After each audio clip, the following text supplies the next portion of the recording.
I used to find refuge and comfort in the arts, especially stories, particularly books. I want to try to make some more positive videos, mostly for me, not to try to minimize what I'm going through, but to keep from being consumed by it. And also with hope that if I make videos about this very personal subject of exploring what art and soul mean for me as an atheist art lover, wanting these things back in a life that's filled up with a lot of trauma and pain, maybe I can personally reconnect with those things in ways that work for me. So these will be personal, and I'm not looking for arguments or advice, just sharing my own thoughts, though you're welcome to share about your own experiences with the arts and what they've meant for you, just not to try to disguise your advice or arguments that way, because I'm hip to that trick. Also, though I'm going to try to aim to be more positive, a lot of what has separated me from these things has been very painful and angering, so that will come up from time to time. I'll just keep coming back to what I love about the arts and what I feel about soul. So let's get started and define some terms. When I say art, what does that mean to me? What is art, Doc? Well, I can't define definitively what art is, or the world would come to an end and time would stand still. Overly dramatic. Okay, not really. But if you've ever read the book, The Never-Ending Story, there's a bit in the book where the childlike empress, in this last-ditch effort to save her realm of Fantastica, because that's what it's called in the book, goes to the shack of the guy who is writing The Never-Ending Story inside the book, The Never-Ending Story. It's very meta and German. The moment she enters the shack, then the story ends, because that means the story can't continue anymore. If she enters the shack where the man is writing the never-ending story, then it kind of like freezes. Time stops. It can't continue. It enters this kind of like Groundhog Day-like time loop kind of thing. Or when I think about the question, what is art? When I thought about that question, I thought that's kind of the whole point of my life. Even before I ever thought about the question, I feel like I've been asking that question and answering that question almost like it's every time I breathe in, I'm asking that question, and then I breathe out the answer, and then I breathe in. But every time I answer the question, it's completely different. And it has to be different. Almost like the world is created and destroyed, that's the function of time, to create and destroy it completely anew. That the whole point of my life is to answer the question differently every single time. And that the moment that I get the exact same answer as an answer that I've answered before, what is art, then that would mean that my life is over. That it's finished, that it's complete, that it's locked into a time thing and it's over. Art itself is the point of my life. That if the point of my life had been anything else, it would have gone away by now. Because for a long time, art was the only thing that was making it worth it. When I couldn't even get out of bed, I could at least read. That was the only thing that kept me going, was art. But it was different every time. I would read the same book over and over again, but it would be slightly different every single time. I'm going to make this whole video, what is art? But the whole point of this video will be to not answer the question definitively. And at the end of this video, I will say that I have not answered the question at all. And to say that I am free to say that the question has no answer, and therefore my life will go on. And I will ask and answer the question again tomorrow and tomorrow and tomorrow and tomorrow. The easiest answer, like the easiest, cheapest answer of what is art is creative self-expression. But then, because for me the arts are what I have in place of religion, it's way too easy to do anything and say it's in the name of art, just as people justify doing anything in the name of their deity or religion. There is, after all, a book called The Art of War by Sun Tzu, and The Art of Motorcycle Maintenance. People who know the state of flow, or being in the zone, or pulling off a really smooth driving maneuver, know that there can be an art to most things in life. So even things that are cruel or evil can be labeled as art by anyone who cares to. So art is not unfettered good. I don't think anything in life should be given a pass as always good, never needs a closer look. That the moment that we give anything carte blanche, we open up the door to abuse of trust and terrible consequences. Even more so when we label something esoteric and intangible like love. People have done unspeakable things to one another, killed one another, and called it love, and are doing it right now. So art is not necessarily nice, kind, good, wonderful, beautiful. Does it count as creative self-expression to just punch somebody in the face and call it art? Is it even worthwhile to have this conversation? What about prank videos?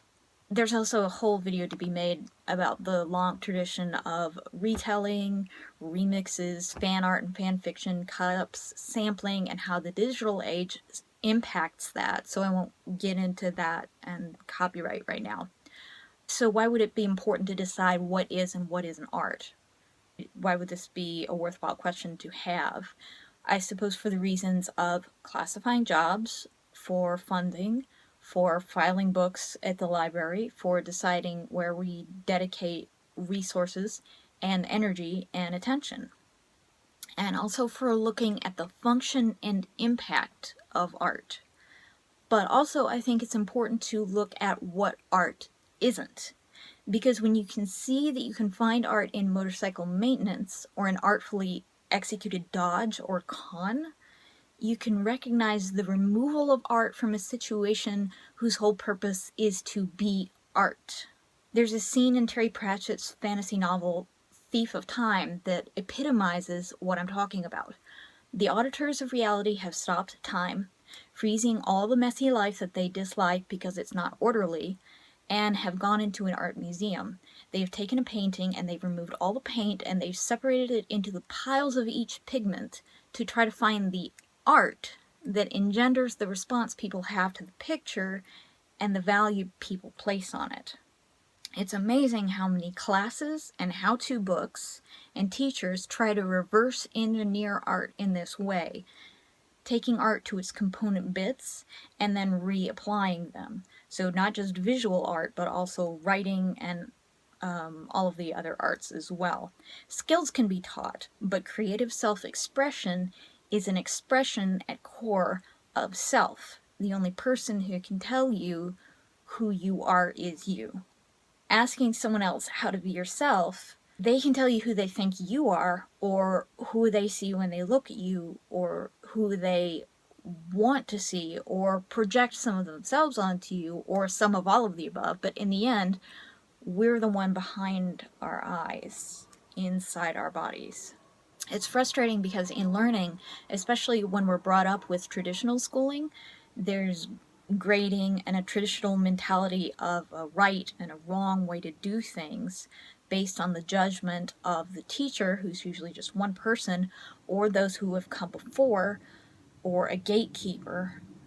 And in the art world, often that's the person with the money, or the distributor, or the patron.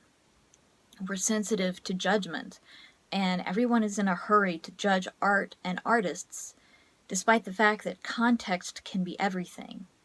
And for the most part, unless someone is a really especially savvy and on the nose and not too neurotic, deconstructive literary or art analyst without too much of their own agenda to see past it, the only person who really has all of the context for a piece of art is usually the artist or the artists who made it, and sometimes not even they know everything that went into the art, because they may not even be aware of all of the influences and context. The really, really frustrating thing is that they don't even teach this key limitation of flaw of art classes and writing classes and dancing classes in these classes.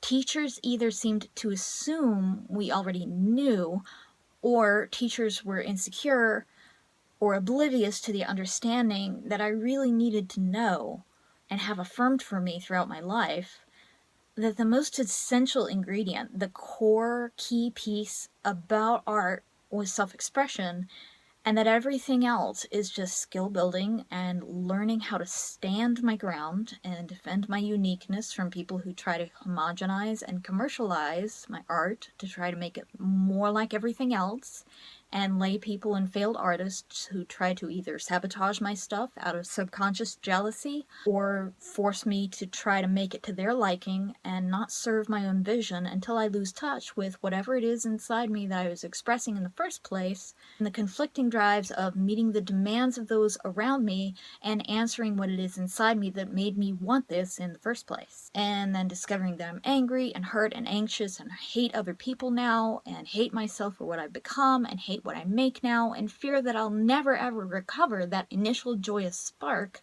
that I flew too close to the sun and I'm plummeting to my demise now. No? Just me? Yo ho ho hum, hi diddle dee dee, an artist's life for me.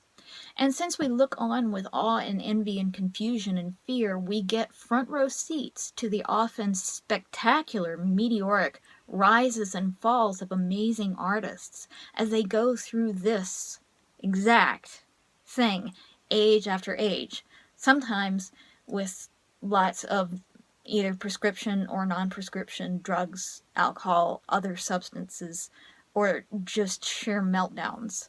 And we wonder why. This may be part of why. So there's a spectrum of artfulness that can be added in. As we build skill and get into a zone or flow, we can become more artful about the things we do, whether our pursuits are designated as the arts or are primarily something else done artfully. We can also remove art, suck the enjoyment and sense of being present and losing oneself in the process of what we're doing, the opposite of flow, checking out, dissociating, reducing everything to a mechanical process, lying back and thinking of something else, taking our minds away, anything to kill the pain and discomfort of a thing that's all business, all mechanics, where we're going through the motions, but we have no feeling, no art, no soul. A computer can randomly generate text, music, graphics, and humans can all but mechanistically reduce ourselves to generators without feeling when we shut down. Like the auditors of reality disassembling a painting to its component piles of pigment, or like endless books taking Joseph Campbell's work of finding the pattern of a monomyth and interpreting it as a recipe to churn out identical stories and screenplays so that both critics and laypeople feel turned off to endlessly predictable and recycled plots, and writing feels increasingly uninspired and derivative. There's a good reason why artlessness abides. This streamlined, institutionalized artlessness we can teach to others and teach it quite well, especially in school systems and people and societies produced by it that served quite well to mass produce factory workers for repetitive tasks. Innovation and critical thinking were not high on the agenda. In the arts, we have a love-hate relationship with innovation and the new. We want the next big thing, but we also want what's familiar. It's a balancing act and a gamble, and a roller coaster for artists, administrators, teachers, gallery owners, art dealers, publishers, recording and film companies, distributors, fans, patrons, art lovers, critics, snobs, everyone. So here's a better question. What's the function of art? Well, what is it? It's a floor wax and a dessert topping. It probably won't do your taxes, but we're working on it. Although what the arts can't do, they can inspire people to do. In theory, anyway. Let's get more personal, because at core, this video series is really me talking from my very personal experiences with art and soul. What impact have the arts had on my life? How has art worked for me? Art has given me simultaneously an escape from crap while also helping me to deal with crap on an unconscious level, to understand that there are monsters, that there is evil and cruelty, and what qualities and strategies and tricks can be tried to oppose it. The stories that appealed most to me are the ones that made the most sense to me, And the ones I turned back to, I did usually because they had that measure of truth, or there were important messages, or they were comforting to me personally. Sometimes the message was just, I've been where you are, and what you're experiencing is real, no matter what anybody else tells you. This is why sometimes when I'm sad, cheerful music is the most painful, grating stuff. And sad music makes me feel better. For example, it's validating. I don't want to be told to cheer up. I want to be told it's understandable to feel that way that I do. And then I feel better. I feel a burden released. Raised in an atmosphere of invalidation, I'm super sensitive to invalidation.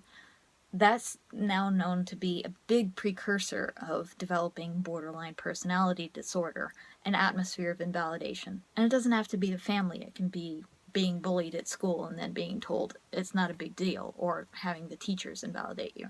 The arts also gave me a sneaky way of expressing what I wasn't allowed to say outright.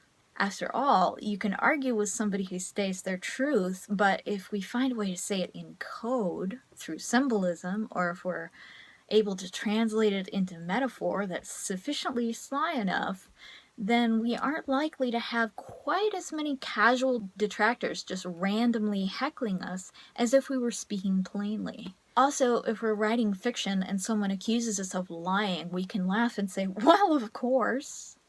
I knew this from a very young age, when I could see through the stories and realize that fictional stories were more true than what I was being told is true, before the brainwashing really took hold. Here's a quote. Good art disturbs the comfortable and comforts the disturbed.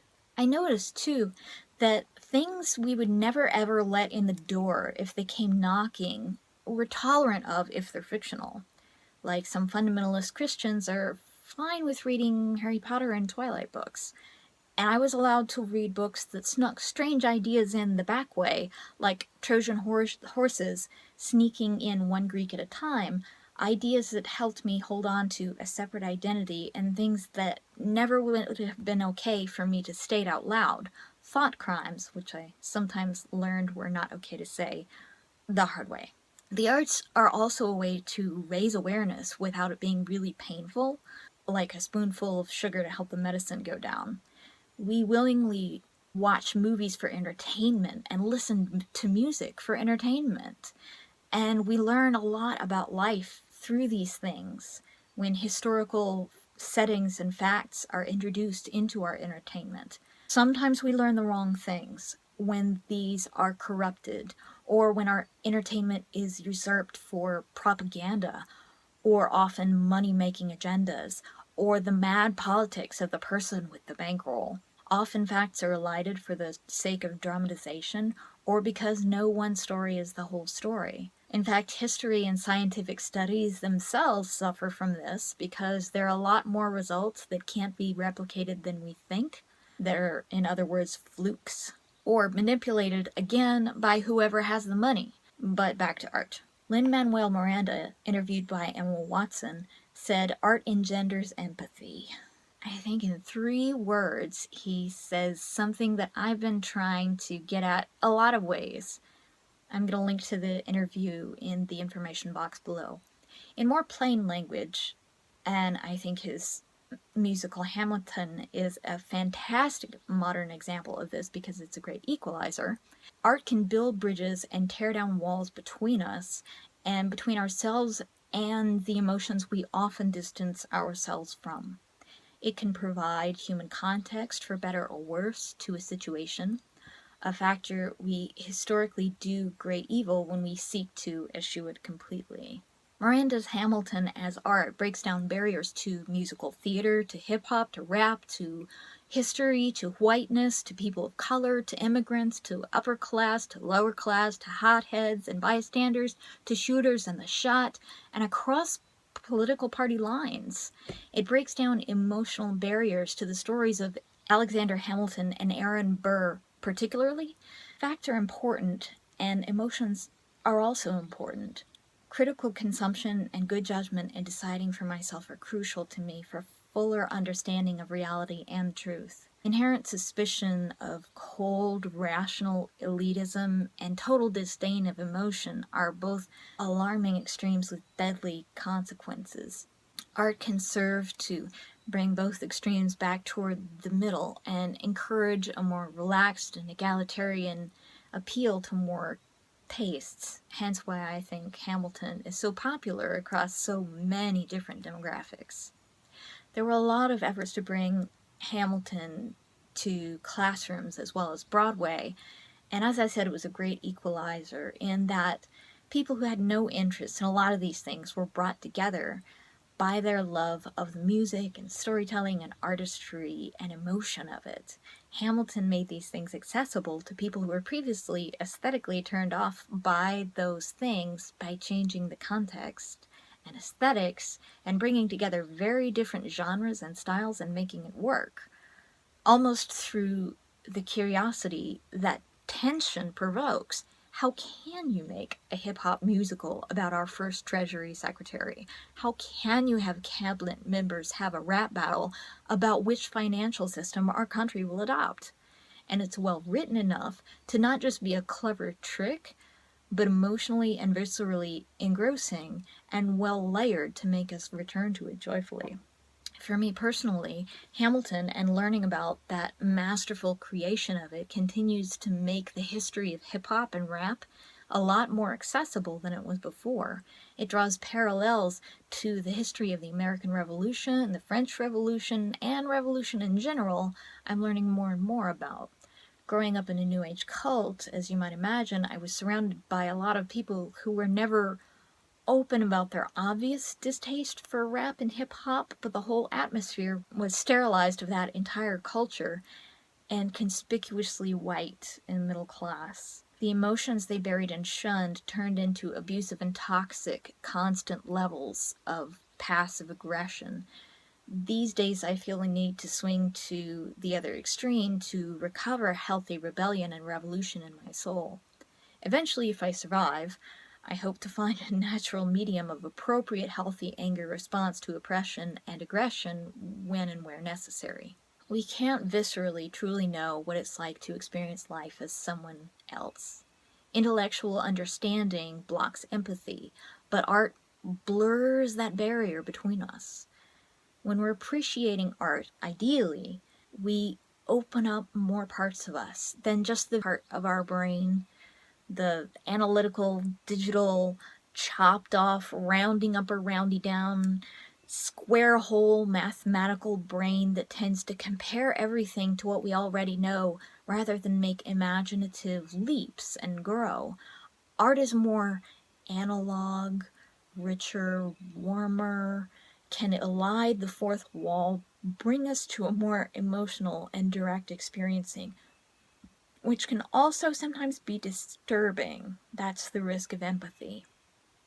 I think critical consumption of art is as essential as critical consumption of anything, and for me, I'm much more what I take in through my eyes and ears, much more the ideas I consume and espouse than the food I eat.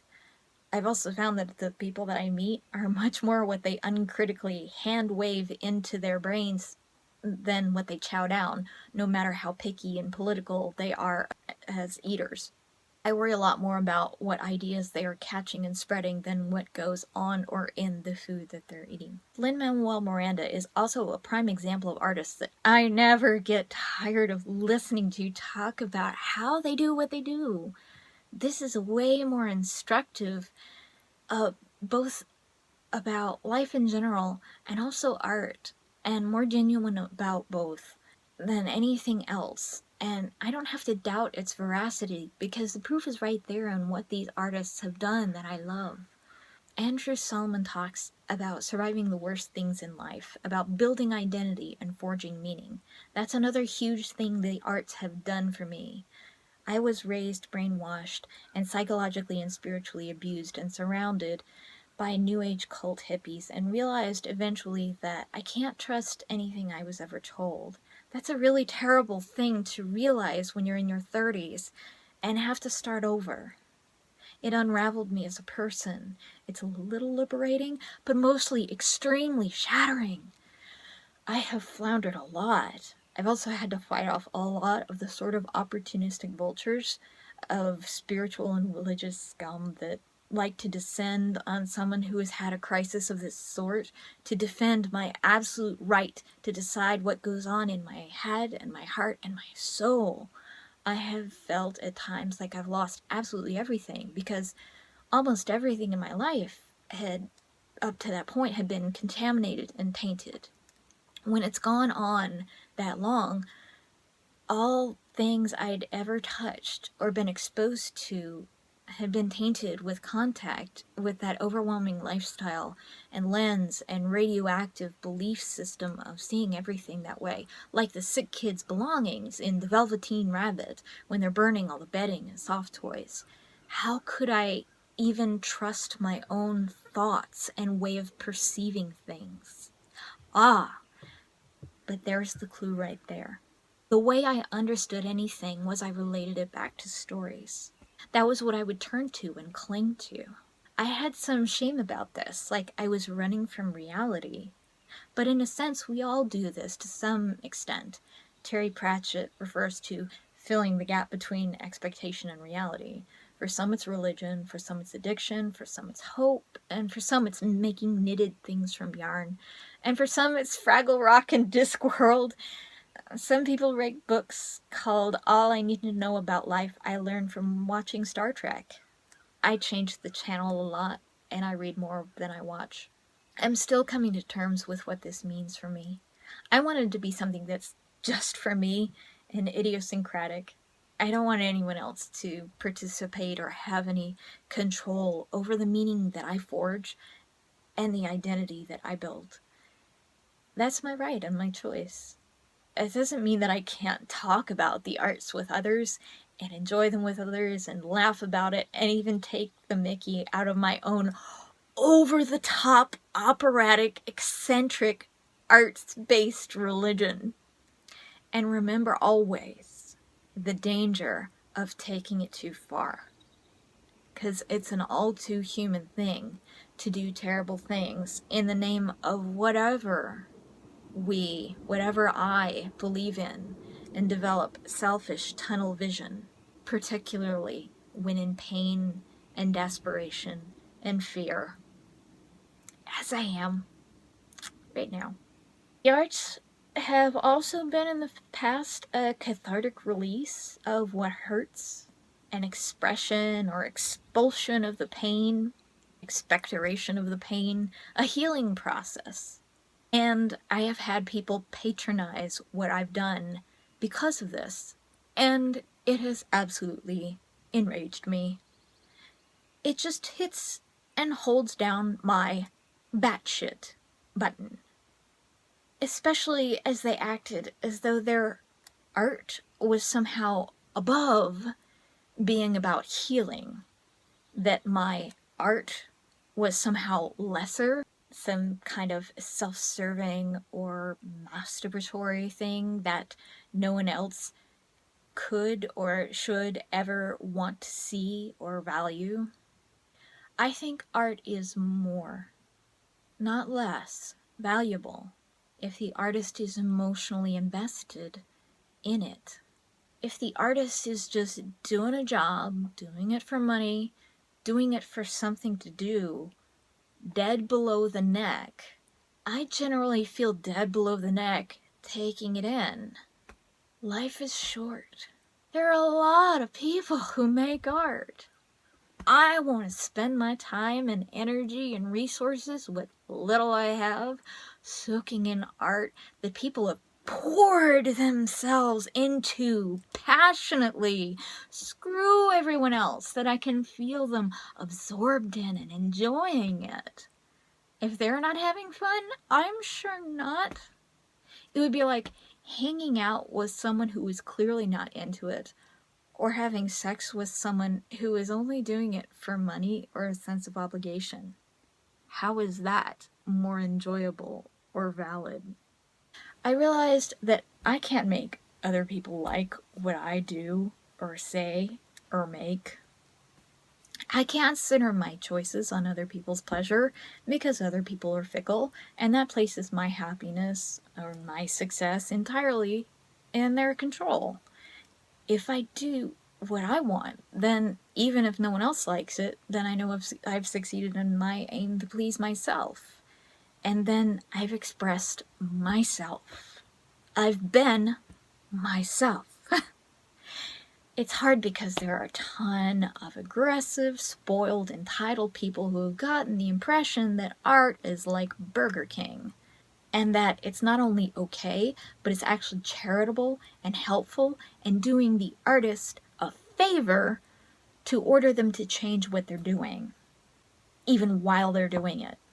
If someone fixes me food at their home, I don't send it back to the kitchen and tell them to make it again. I don't know why people think it's fine to take a paperback that I actually published years ago, go over it with a red pen, and then hand it to me like a present. I actually had someone do this to me. In retrospect, I wish I had slapped her in the face with it. See, I wish I could still make art to express this in a way that isn't directly relating the way I'm doing it right here. Because this does not feel like art. It doesn't feel this. But experiences like the one I just described have been so painfully extreme, and in the overwhelming majority in comparison to any other kind. And other painful experiences have worn me down to a grain of sand, and not the Blakean kind that have a whole world in them. Still, I do turn to the arts as I did when I was a child, taking in what I can, and taking solace when I can.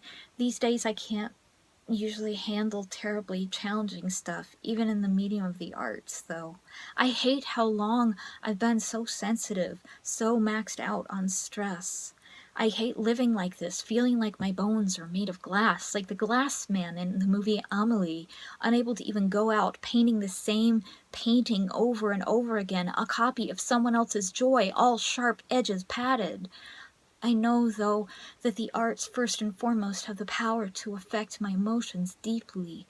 I have the power to take them in deeply, to my heart and soul, to make them a part of my identity and how I understand myself and my life and my relationship to others and everything and everyone that I encounter. The arts are the nearest thing to magic that I have ever encountered. They have the power to move human beings in a way that so little else does. In Hayao Miyazaki's movie Kiki's Delivery Service, at one point, the witch Kiki finds that she can no longer fly. She's staying with the painter Ursula in the woods, who says to her something to the effect that she thinks that painting and magical powers sound very similar, and that sometimes she finds she's not able to paint at all. Kiki says that she used to paint without even thinking about it, and now she wonders how she used to. I think about this a lot, especially because I started to think along those same lines since I'd gotten into reading Diana Wynne Jones, and realized the way that she wrote about magic reminded me of the way I used to feel when I would write. I also thought about how Douglas Adams described flying in The Hitchhiker's Guide to the Galaxy, and that you have to be distracted at a key moment, and you can't think about what you're doing, and you can't listen to what anyone tells you when you're actually flying, and the minute you realize you can't be flying, you won't. And then again, back to Terry Pratchett, because apparently I can't go 10 minutes without a reference to him. He says something similar about tightrope walking, that you can't ask a tightrope walker how they do it. So this is where I am now. I've forgotten how to fly. The pixie dust doesn't work anymore. I can't reverse engineer art or writing by analyzing or building skill, because the spark is gone, any more than you can create life by stitching together bits of dead bodies and then expecting it to get up and walk. This is how I feel about a lot of art classes, and especially critique groups and editing groups. Novels by committee, too many cooks spoil the broth. And honestly, if somebody doesn't love my art or writing to begin with, I'm not going to do anything to my art or writing on their say-so, any more than I would allow someone who dislikes a child to touch them to correct their posture. That makes sense, right? I still turn to art for solace. I'm still an art lover, an art worshipper in point of fact, though I still try to stay tongue-in-cheek about it, and by no means do I like all art. In fact, because I love art so much, I'm probably really particular and fussy about it. I love the art that I love more, and dislike the art I dislike more. But when I don't like art, I just avoid it for the most part.